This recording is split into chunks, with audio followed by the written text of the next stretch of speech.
Hello అండి, welcome back to చందన డిలేట్స్. ఈరోజుటి మన వీడియోలో అయితే సొరకాయతో ఎప్పుడు రొటీన్గా పప్పు పులుసు ఇలా కాకుండా సొరకాయతో పప్పుచారు అనేది ఎలా చేసుకోవాలో చూసేద్దామండి. చాలా క్విక్గా అయిపోతుంది అండ్ అలాగే సింపుల్ అండ్ టేస్టీగా ఉంటుంది. సైడ్ డిష్కి ఏం లేకున్నా కానీ ఉత్త పప్పుచారుతోనే తినేయొచ్చండి. టేస్ట్ అయితే చాలా బాగుంటుంది. ఒకసారి ట్రై చేయండి. ఇంకా లేట్ చేయకుండా ప్రాసెస్లోకి వెళ్ళిపోదాం. ఫస్ట్ 4 నుంచి 5 టేబుల్ స్పూన్ వరకు ఆయిల్ వేసుకోండి. ఆయిల్ వేసుకున్న తర్వాత పోపు దినుసులతో పాటు 2 ఎండుమిరపకాయలను వేసుకోండి. తర్వాత 5 నుంచి 6 కచ్చా పచ్చగా దంచిన వెల్లుల్లిపాయలను వేసుకోండి. ఈ విధంగా వెల్లుల్లిపాయలు వేసుకున్న తర్వాత లైట్గా ఫ్రై చేసి పచ్చిమిరపకాయలని వేసుకోండి. నేను ఇక్కడ 3 పచ్చిమిరపకాయల వరకు తీసుకున్నానండి. మీరు కూడా 3 నుంచి 4 పచ్చిమిరపకాయల వరకు తీసుకోవచ్చు.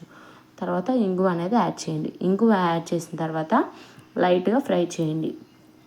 ఇంగువ వేయడం వల్ల కర్రీ టేస్ట్ అనేది చాలా బాగుంటుంది అండి. పప్పుకి కానీ సాంబార్కి కానీ పప్పులుసుకి కానీ ఇలాంటి వాటికి ఇంగువ అనేది మస్ట్ అండ్ షుడ్గా వేయాలి. తర్వాత సన్నగా కట్ చేసుకున్న ఉల్లిపాయ అనేది వేసుకోండి. ఉల్లిపాయ వేసుకున్న తర్వాత ఈ విధంగా ఫ్రై చేస్తున్నారంటే మంచిగా ఉల్లిపాయ కూడా మంచిగా ఆయిల్ అనేది ఫ్రై అయిపోతుందండి. ఈ విధంగా ఫ్రై చేస్తూ ఉన్నారంటే ఇక్కడ నేను చూపిస్తున్న విధంగా లైట్గా కలర్ చేంజ్ అవుతుంది కదండి. ఈ విధంగా లైట్గా ఫ్రై అయ్యి కలర్ చేంజ్ అయిన తర్వాత టొమాటో అనేది యాడ్ చేసుకోండి. టొమాటో వేసుకున్న తర్వాత లైట్గా ఫ్రై చేయండి. గరిటెతో ఈ విధంగా ఇక్కడ నేను చూపిస్తున్న విధంగా కలుపుకుంటూ ఉన్నారంటే టొమాటో అనేది త్వరగా ఆయిల్ అనేది మగ్గిపోతుందండి. టొమాటో కూడా ఎక్కువ మగ్గాల్సిన అవసరం లేదు. అలాగే ఇక్కడ నేను చూపిస్తున్న విధంగా ఈ మాత్రం లావుగా అంటే సన్నగా కట్ చేసుకోకూడదండి. చిదురైపోతుంది సొరకాయ అనేది. ఇక్కడ నేను చూపిస్తున్న విధంగా ఈ మాత్రం లావుగా సొరకాయ అనేది కట్ చేసుకొని ఈ విధంగా ఆయిల్ అనేది వేసేసుకోండి. ఈ విధంగా ఇక్కడ నేను చూపిస్తున్న విధంగా కలుపుకుంటూ ఉన్నారంటే సొరకాయ అనేది ఆయిల్లోనే 90% వరకు కుక్ అయిపోవాలండి. ఆయిల్లో ఈ విధంగా ఫ్రై చేయడం వల్ల సొరకాయ టేస్ట్ అనేది బాగుంటుంది అండ్ అలాగే సొరకాయ కూడా త్వరగా ఉడికిపోతుంది. తర్వాత 2 నిమిషాలు ఫ్రై చేసిన తర్వాత మూత పెట్టేసి ఒక 5 నుంచి 6-7 నిమిషాల వరకు మూత తీయకుండా మీడియం ఫ్లేమ్లో ఉండిచ్చి మధ్య మధ్యలో ఫ్రై చేస్తూ ఇక్కడ నేను చూపిస్తున్న విధంగా కలుపుకుంటూ ఉన్నారంటే అడుగంటకుండా అలాగే సొరకాయ అనేది పర్ఫెక్ట్గా కుక్ అవుతుంది. అలాగే ఇక్కడ నేను చూపిస్తున్న విధంగా పసుపు అనేది యాడ్ చేసుకోండి. 1 టేబుల్ స్పూన్ వరకు పసుపు యాడ్ చేసుకున్న తర్వాత పసుపు అనేది టొమాటో ఎర్రగడ్డ సొరకాయ మొత్తం పట్టే వరకు మంచిగా మిక్స్ చేసుకోండి. ఈ విధంగా మొత్తం పసుపు పచ్చిదనం వాసన పోయే వరకు మొత్తం మిక్స్ చేసుకోండి.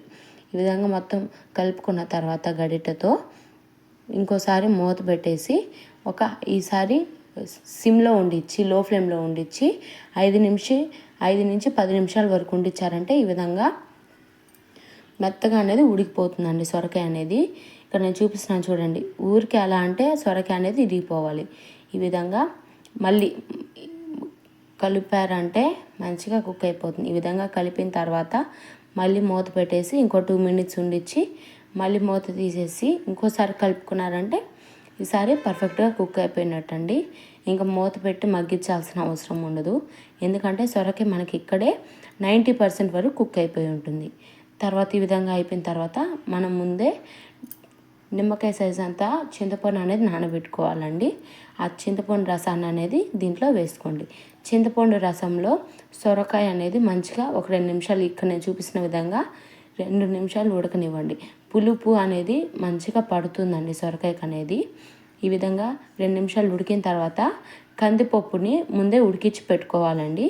ముందే ఉడికించి స్మాష్ చేసి పెట్టుకున్న కందిపప్పుని దీంట్లోకి యాడ్ చేసుకోండి. ఈ విధంగా ఈ పప్పుని దీంట్లోకి యాడ్ చేసుకున్న తర్వాత ఒకసారి కలుపుకొని ఇంకొంచెం వాటర్ అనేది యాడ్ చేసుకోండి. అంటే పప్పు వాటర్ ఉంటాయి కదండి. సో ఆ పప్పులో ఉండే వాటర్ అనేది కొంచెం యాడ్ చేసుకోండి. ఎక్కువ అవసరం లేదు.